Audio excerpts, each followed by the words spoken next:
नमस्कार दोस्तों। मैं आपका भाई गोरखपुरिया जवान।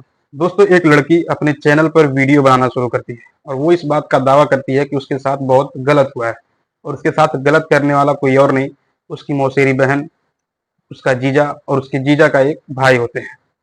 और वो इस बात का दावा करती है कि ये तीनों लोग मिल करके उसकी पूरी जिंदगी बर्बाद कर दिए और अपने चैनल पर रो रो कर इतनी वीडियोज डालती है कि उसका पूरा चैनल आप लोग को उसके आंसुओं से भीगा मिलेगा।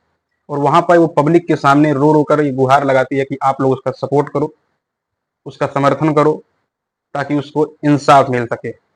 और नो डाउट, जब पब्लिक इतनी भोली होती है कि जो किसी के आंख से आंसू टपकता हुआ देखती है, तो वो उसके पीछे की सच्चाई क्या होती है इसको जानने का प्रयास करती ही नहीं है, बस सीधे उस इंसान का समर्थन करना शुरू हो जाता है। तो जितने भी यूट्यूबर्स होते हैं, माँ बहन, जो भी मतलब औरतें, लड़के, पुरुष, जो भी लोग वीडियोस बनाते हैं, क्रिएटर्स हैं, वो लोग इस मामले में अपना कदम रखते हैं और जिसको जो जैसा लगता है वो अपनी राय रखता है। लेकिन इंटरेस्टिंग बात ये होगी कि यहाँ पर अधिकतर यानी कि 90 से ज़्यादा 95% लोग उस लड़की का ही समर्थन करते हैं, उस लड़की के समर्थन में वीडियोस बनाते हैं, उसको सही बताते हैं और उसकी बहन, उसके जीजा को गलत बताना शुरू कर देते हैं और कोई कसर नहीं छोड़ते हैं। एक विरोध का जो भी एक लहजा होता है ना, कोई कसर नहीं छोड़ते हैं। जी हाँ, मैं बात कर रहा हूँ शबनम रजनी कौशल का जो मामला चल रहा है। लोग इतना विरोध करते हैं, मतलब रजनी कौशल का विरोध करने का लोग कोई कसर नहीं छोड़ते हैं, उल्टा पुल्टा जितनी जो लोग बोल पाते हैं बोलते हैं। लेकिन सिचुएशन ये आता है कि शबनम का एक वीडियो आता है जहां पर वो बोलती है कि अब ये मामला सॉर्ट आउट हो गया है और अब आप लोग मेरे बारे में वीडियो बनाओ ही मत और मेरे बारे में कोई भी उल्टा पुल्टा मत बोलो, टाइटल ना लगाओ, ये ना करो, वो ना करो। और मैं अब इस चीज को सपना समझ के भूल गई। बट समझौता क्यों हुआ? ऐसी वीडियो अब इनको क्यों अपलोड करना पड़ा? इसके पीछे की सच्चाई क्यों कि जो लड़की इंसाफ की गुहार लगा रही थी, अपने साथ साथ जिसको बहुत सारे यूट्यूबरों का समर्थन मिल रहा था, ये लड़ाई लड़ रही थी, उसको क्या इंसाफ मिला? उसका समर्थन तो लोगों ने किया, बट फिर भी वो आज हार मान करके इस तरह की वीडियोस क्यों अपलोड की है? इसके पीछे की जो सच्चाई है, आइए आज की इस वीडियो में डिटेल से समझते हैं। दरअसल दोस्तों, इस कहानी की शुरुआत तब होती है जब अनुज यानी कि रजनी कौशल जो है, रजनी उनके देवर का जो नाम है, और इनके प्रेम प्रसंग की जब जानकारी रजनी कौशल को होती है, तो ये लोग इन दोनों को अलग करने के लिए शबनम को उसके घर भेज देते हैं और अनुज को समझाते बुझाते हैं, और नहीं तो बताया जाता है कि मारते पीटते भी हैं, कमरे बंद भी कर देते हैं कि अब तुम दोनों बात नहीं करोगे, क्योंकि शबनम ऑलरेडी शादीशुदा है। लेकिन किसको पता कि शबनम ऑलरेडी शादीशुदा भले है, लेकिन वो सपना देख चुकी है कि अगली बार, एक बार तो उसका जहाँ पर शादी हुआ था वहां से उसका नहीं जमा, वहां से उसका परिवार उजड़ ही गया, वहां से उसका डिवोर्स भी हो गया, जिसके लिए शबनम बहुत खुश हुई। रीजन कि वो अपना सपना सजा बैठी थी मन ही मन कि अब वो अनुज के साथ अपनी लाइफ बिताएगी, लेकिन ऐसा होने नहीं पाया। ठीक, फिर यहाँ पर आने के बाद होता क्या है कि एक बार अनुज कहीं चला जाता है और उसके बाद रजनी कौशल के ही माध्यम से, इन लोगों के माध्यम से ही सोशल मीडिया पर इस बात का खुलासा होता है कि जो शबनम है वो अनुज को लेकर भाग गई। अब जैसे ही इस बात की खुलासा सोशल मीडिया पर आती है और इस तरह की बातें शबनम देखती है, और वो मतलब पूरा का पूरा पागल हो जाती है और अपने चैनल पर वीडियोस डालना शुरू कर देती है। रजनी कौशल का मान सम्मान खत्म कर देना, इस लहजे में बात करती है जैसे लगता है कि उसकी बड़ी बहन और जीजा वो लोग है ही नहीं। सारा मर्यादा भूल जाती है। और सच बात तो ये है कि अगर अनुज सच में भागा रहता तो रजनी कौशल के पास में होता कहाँ से, ये भी सवाल है। बट ये इद्दत से शबनम पूरी तरह से अपना जोर लगाती है, रोना भी रखना शुरू कर देती है। और जैसे कि वो उसके शबनम, आप लोग को पता होगा कि पहले रजनी कौशल के घर पे रही थी और उस ऑफ कैमरा जो भी चीजें उसके साथ हुई थी उन सारी चीजों का वो खुलासा करना शुरू कर देती है। मतलब एक तरह से होता है ना कि अगर आप किसी के घर पे हो तो उसके आप फैमिली के अंदर क्या चल रहा है वो भी आप जानोगे, जो कि आप किसी को देख के आप उसके बाहर की कंडीशन जान सकते हो, उसकी पर्सनल, उसके परिवार में क्या चल रहा है, ये शायद कोई किसी को शेयर नहीं करना चाहता। और जो आपके घर में रह रहा है वही आपको ये चीज जानेगा। लेकिन आप विश्वास अगर करके उस इंसान को रखते हो और वही इंसान अगर आपकी फैमिली की अंदर की बातें बाद में आके खोलने लगे, तो ये चीज कहीं ना कहीं गलत है। और ये शबनम करना शुरू कर देती है, बताती है कि जो कौशल है वो उसको बहुत अभद्र अभद्र गंदी गंदी गालियां भी देते थे, उसको नौकरानी की तरह रखा जाता था, ये है वो है, तमाम तरह की बातें वो खुलासा करती है।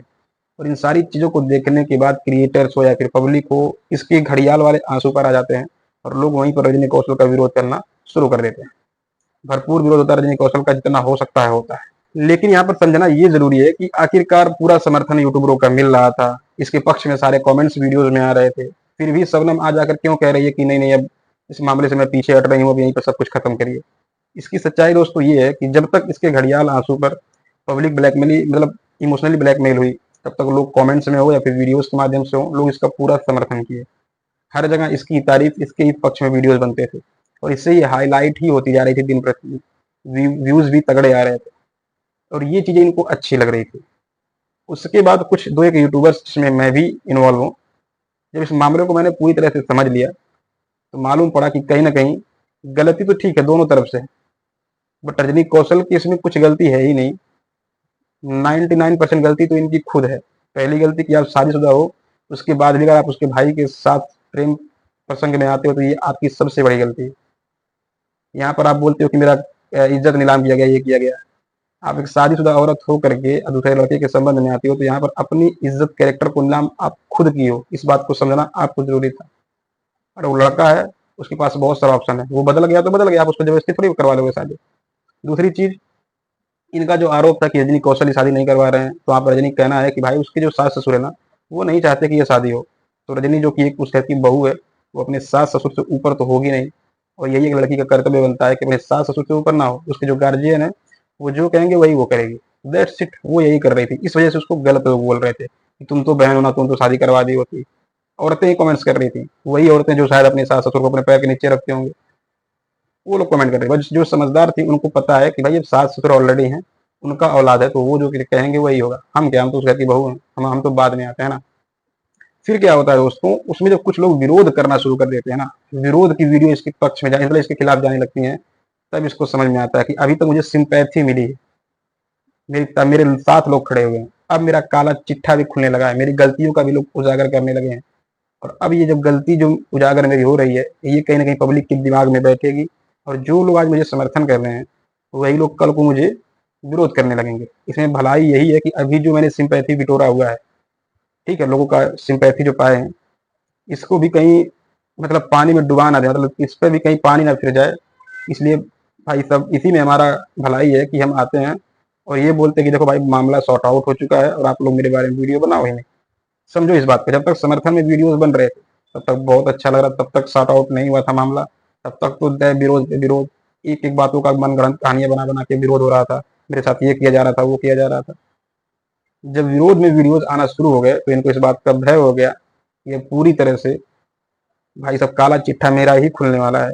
इससे बढ़िया यही है कि अब रिक्वेस्ट लोगों से करते हैं कि मेरे बारे में वीडियो मत बनाए। सीधे अब ये कहा जा रहा है कि मेरे बारे में वीडियो मत बनाइएगा, जो कि पहले ये कहा जा रहा था मेरा समर्थन कीजिए, मेरा सपोर्ट कीजिए। मिल भी रहा था सपोर्ट, अब विरोध होने लगा, विरोध शुरू हो गया तो डर तो आ ही गया अंदर। इस वजह से इसने ये डिसीजन लिया कि इस मामले को यहीं पर खत्म कर देते हैं, क्योंकि अगर अब विरोध होना शुरू हो गया है, लास्ट में पूरा का पूरा काला चिट्ठा मेरा ही खुलने वाला है और सबसे अधिक गलती मेरी ही आने वाली है सामने। इस वजह से शबनम ने ये वाला वीडियो अपलोड किया कि अब मुझे वीडियोस नहीं चाहिए।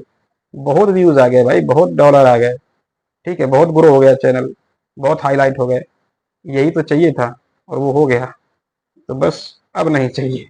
यही एक्चुअल बात थी दोस्तों। अगर आप लोग इस मामले को ध्यान से समझोगे ना तो आपको यही फैक्ट मालूम पड़ेगा जो मैंने आप लोग को बताया। बाकी आप लोग को क्या लगता है, आप मेरा कमेंट बॉक्स में जरूर दीजिएगा। बाकी ये बताइएगा आप लोग भी कि आप लोग को गलत कौन लगता है, कौन सही। हालांकि गलती दोनों तरफ से है, बट सबसे अधिक गलती किसकी है वो कमेंट बॉक्स में बताइएगा। बाकी शबनम ने इस तरह की वीडियो, मतलब जो कि इतना जुनून भर के लाई लड़ रही थी, वो अचानक से आके हार कैसे मान गई। कहा था ना कि ऊँट पहाड़ के नीचे आ गया, तो ये ऊँटनी पहाड़ के नीचे कैसे आ गई, ये आप लोग बताइएगा। बाकी वीडियो को शेयर करिए, चैनल पे नए हैं तो सब्सक्राइब जरूर करिएगा। बाकी मिलते हैं किसी अगली वीडियो।